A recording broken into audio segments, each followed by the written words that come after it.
ყოვლის შემძლე ღმერთი, რომელმაც ნათელი შექმნა და ყველაფერი თავისი სიტყვით შექმნა, მეორედ მოვიდა ამ დედამიწაზე. 1948 წელს, როდესაც ლეღვის ხის კლორტები, რომლებიც 1900 წლის განმავლობაში გამხმარი იყო. ნაზი გახდა და მისი ფოთლები ამოვიდა, ქრისტე მოვიდა კორეაში და დაიწყო სახარების ქადაგება. მიწა, რომელიც ისრაელის წინასწარმეტყველებმა იწინასწარმეტყველეს, როგორც ადგილი, სადაც ქრისტე კვლავ მოვიდოდა, იყო დედამიწის შორეული კუთხეები აღმოსავლეთით კორეა.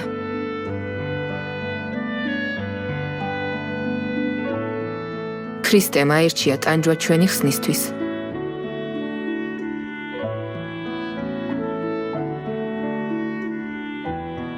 თუმცა ჩვენ მხოლოდ ჩვენი სხეულისთვის ვეძებდით პურს და არა ჩვენი სულისთვის სიცოცხლის პურს.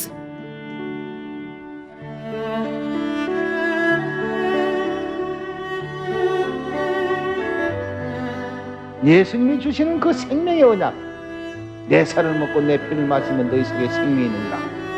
그 이상 큰 이적이 없습니다.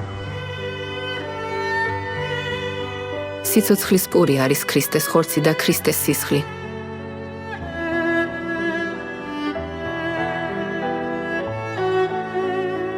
აიღეთ, ჭამეთ. ეს ჩემი სხეულია.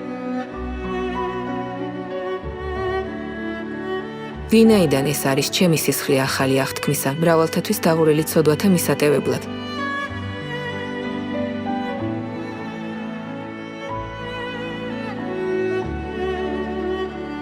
ქრისტე ახალი აღთქმის პასექით მეორედ უნდა მოსულიყო, რათა გადაგვერჩინა.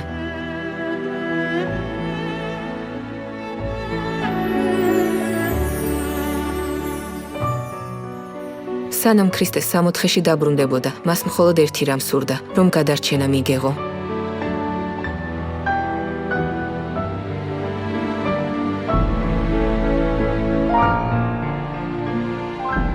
ქრისტე რომ არ მოსულიყო ამ ქვეყნად, ჩვენ არ გვეცოდინებოდა, რა არის სიყვარული.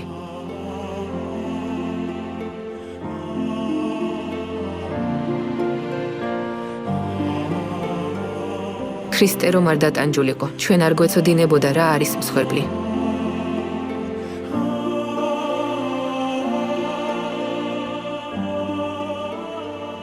ქრისტე რომ დარჩენილიყო მხოლოდ სამოთხეში, ჩვენ არ მოვისურვებდით მასზე მონატრებას.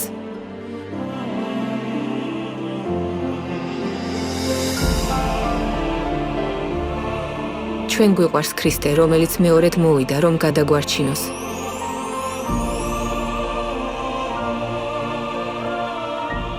გესმით, როგორ აკაკუნებს ქრისტე თქვენი გულის კარზე?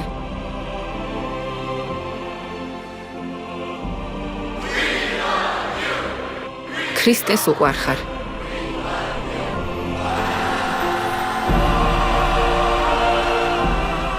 მას სურს მოგცეს მარადიული სიცოცხლე.